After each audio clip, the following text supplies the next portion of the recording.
A few things become abundantly clear even after only a few days along the border. Immigration and what to do about it with a coherent policy is a much more complicated subject than politicians on either side would lead you to believe. In fact, I'm coming to you from a location where not too many weeks ago, politicians dressed up in camouflage decided to make this a spectacle. If only it were that easy. The other thing that is remarkably clear when you're here is just how close you are to the other side, whether it be a fence or a narrow body of water. It is a small area to be crossed, but it separates so much, including people's opinions, like Gloria Garza, who lives in Granjeno, Texas, with the border barrier literally in her backyard. You are not a new resident to here. Oh, no, I was born here. So you've seen the changes over time. Tell us how it's changed. It's changed horribly.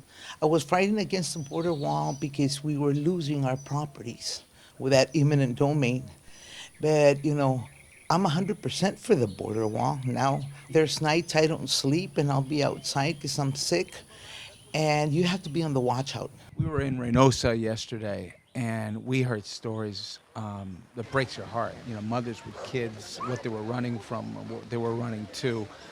I don't know what the answers are, but it's a complicated subject, isn't it? In terms of different people coming for different reasons, running from different things. Yeah, it's a very complicated case. But as with our laws here, it is very sad because you find somebody here as simple as they went into the store, which I'm against, and they leave the kid on the car for 5-10 minutes, they get jail time. How come they don't enforce those laws on these people that bring all these little kids? Because they're little kids. So, for people that aren't living along the border, who don't live this as a daily life, and they see the hardship, and they see the awful conditions, and hear the horrible stories that people are running from, what we want to do is give also the other side, the people who live here, and this isn't something they see on the news but live through it. What is it that you'd like to leave with people about the part of this conversation they don't see? The people that don't live here, we have a lot of people from McAllen, as it was publicized. I say McAllen because stress on them. They say, no, we don't have problems with them.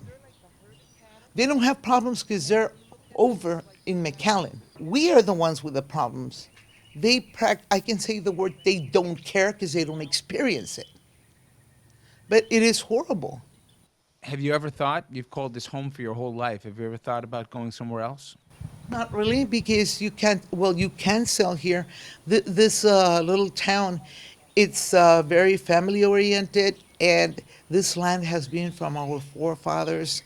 Nobody sells. Down the street at the Junkyard Bar, which sits on the only open stretch of border wall in Granjeno, waitress Lupita Salinas feels differently.